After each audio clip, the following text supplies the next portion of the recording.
Hiking can be a way to connect with nature and test your limits, but sometimes it leads to people vanishing without a trace. In this video, we'll look at 5 real stories of hikers who went missing and are still not found as of 2025. These cases show how quickly a normal trip into the wilderness can turn into something no one expected.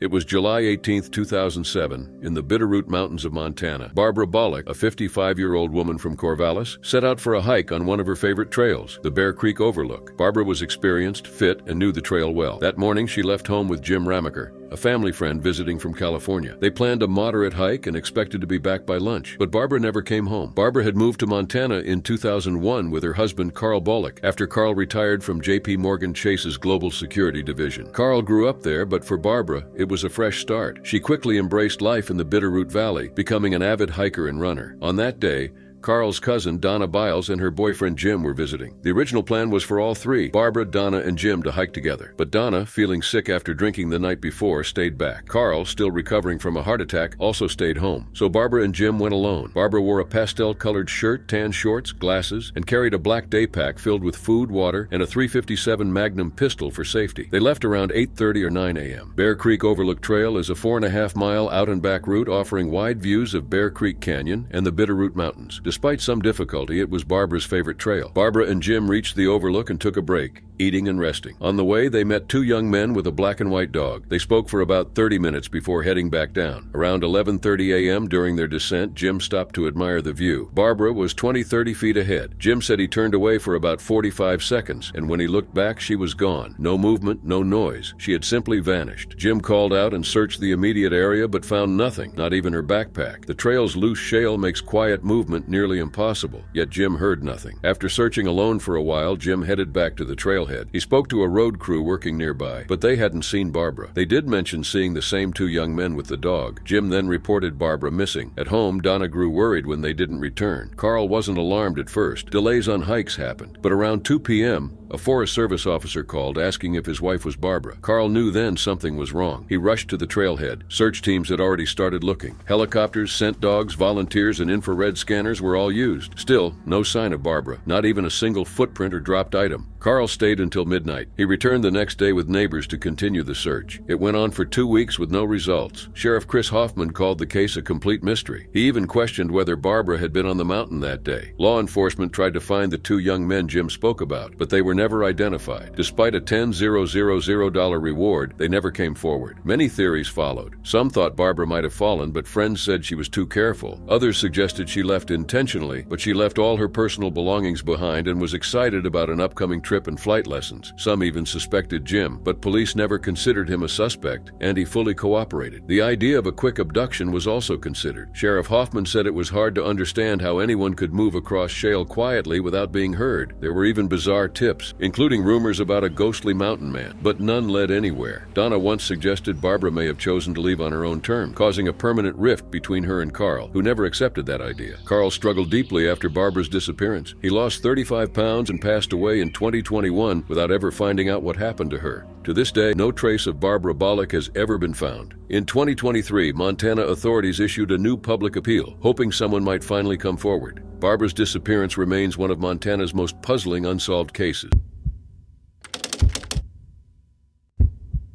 It was August 7, 1988, in Silver Plume, Colorado.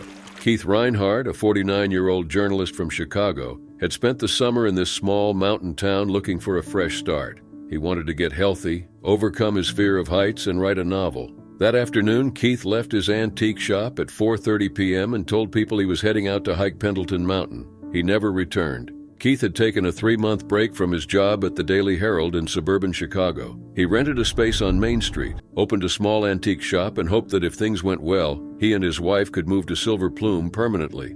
But this wasn't just an ordinary town. Silver Plume had a long, dark history. Once a booming mining town, it emptied out after the silver crash in the 1890s. By the 1980s, only about 130 people lived there. The town sits in a deep valley west of Denver, surrounded by steep canyon walls. In winter, one side of town gets no sunlight for weeks at a time. The darkness wasn't just about the sun. Silver Plume had seen its share of strange deaths and unexplained vanishings.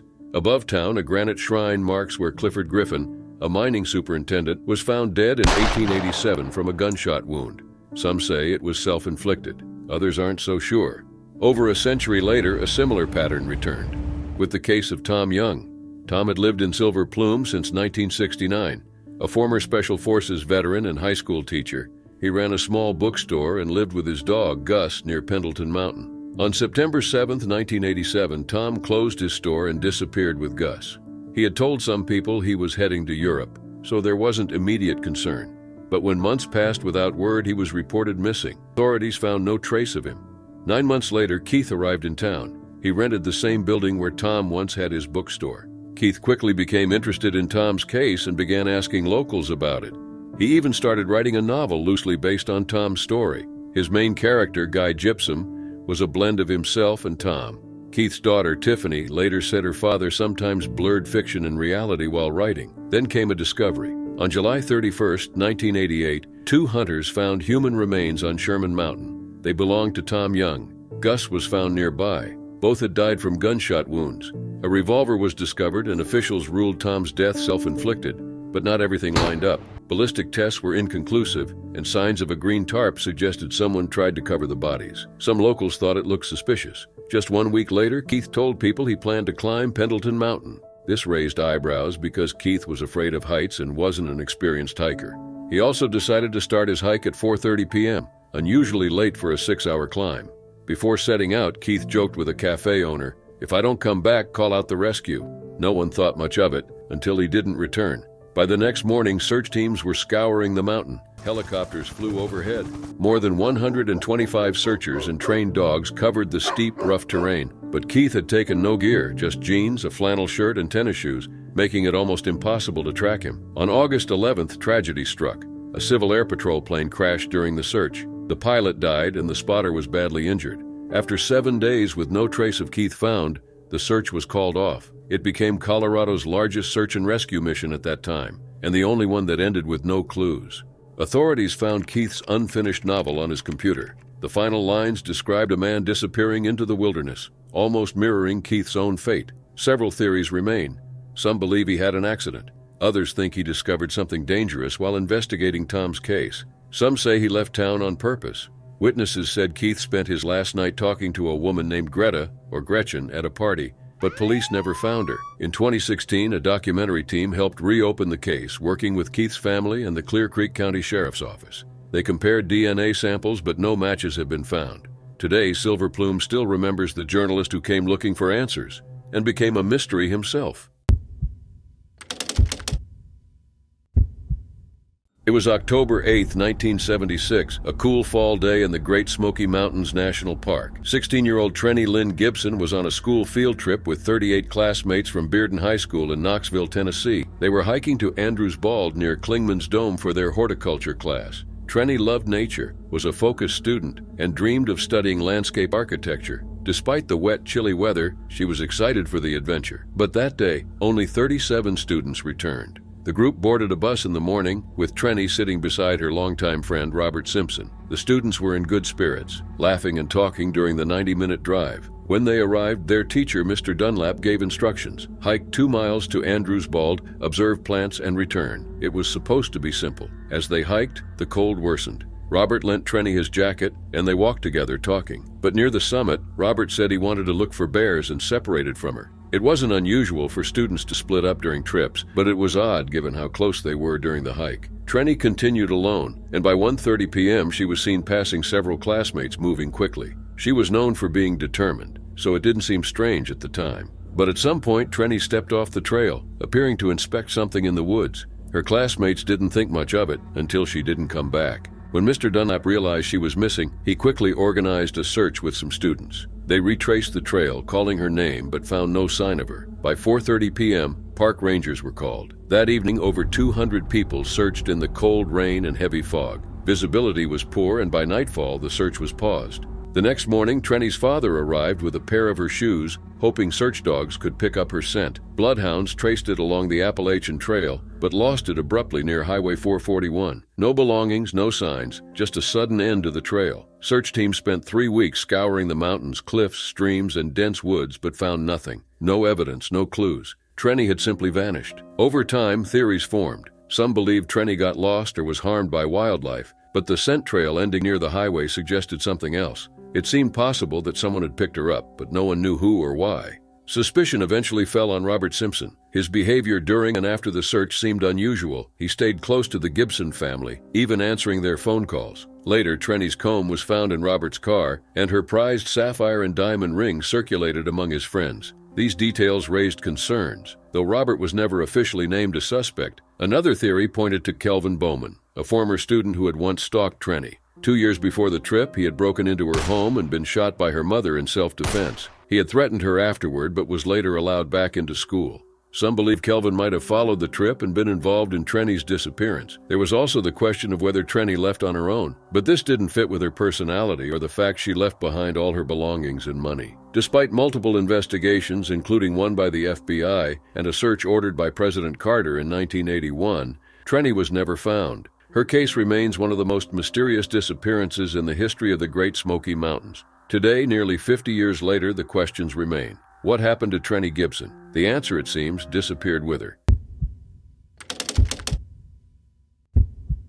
It was July 8, 2014, in British Columbia. Sylvia Apps, a 69-year-old experienced hiker from Courtenay, set out alone for a 5-day hike through Strathcona Provincial Park. Starting in Paradise Meadows near Mount Washington, she was fully prepared with navigation tools, safety gear, and supplies. Sylvia was familiar with tough conditions and had hiked long distances before. She planned to return by July 13th at 4 p.m., but she never came back. Strathcona Provincial Park, covering over 600,000 acres, is known for its steep mountains, dense forests, and glacial lakes. It's home to some of Vancouver Island's highest peaks, including Golden Hind, Mount McBride, and Castle Crag Mountain. Sylvia's planned route would take her through some of the park's toughest areas, but there was no reason to think she wouldn't handle it. When July 13th passed with no sign of her family grew concerned. By July 15th, search efforts officially began. Volunteers and professional searchers from Comox Valley Ground Search and Rescue, North Shore Rescue, and others quickly mobilized. Their main focus was around Castle Crag Mountain, the last confirmed place Sylvia had been seen. 3 days into the search, on July 11th, a key discovery was made. Searchers found Sylvia's blue backpack deep in the wilderness. Strangely, it was intact, containing all her belongings: food, clothes, and a first aid kit. There were no signs of any struggle. It was as if she had just disappeared. Adding to the confusion, another hiker reported seeing Sylvia south of Castle Crag Mountain on July 11th, shortly before she went missing. After that sighting, no trace of her was found, and her trail went cold. Search teams pushed through extreme heat, steep cliffs, thick forests, and snowfields, hoping to find her. Days passed without new leads, but then more of Sylvia's gear was found, her camera and walking poles scattered in different areas from her backpack. This raised more questions. Had she dropped them while moving through the tough terrain? If so, why hadn't she returned to get them? Despite their best efforts, no other signs of Sylvia were found. After a week, the official search was scaled back. Paul Berry, president of Comox Valley Ground Search and Rescue, said the decision was based on how much ground had been covered and the decreasing chances of survival. Even with helicopters and volunteers helping, no new evidence came up. The situation was unlike anything the teams had faced before. It was the first time they had found almost all of a missing person's gear without finding the person themselves. Berry and the other searchers described it as truly baffling. As weeks went by, theories emerged. Some thought Sylvia might have suffered a sudden medical emergency, like heat exhaustion given the intense temperatures. Others suggested she could have fallen in the treacherous terrain and been unable to move. Both possibilities could explain why she never made it back or called for help. Still, without any solid evidence, no one could say for sure what happened. The official search eventually ended,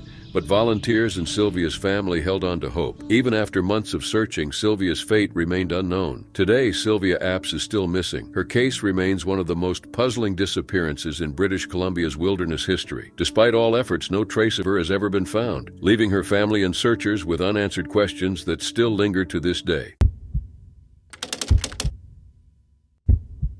It was June 24, 2006 in Washington State.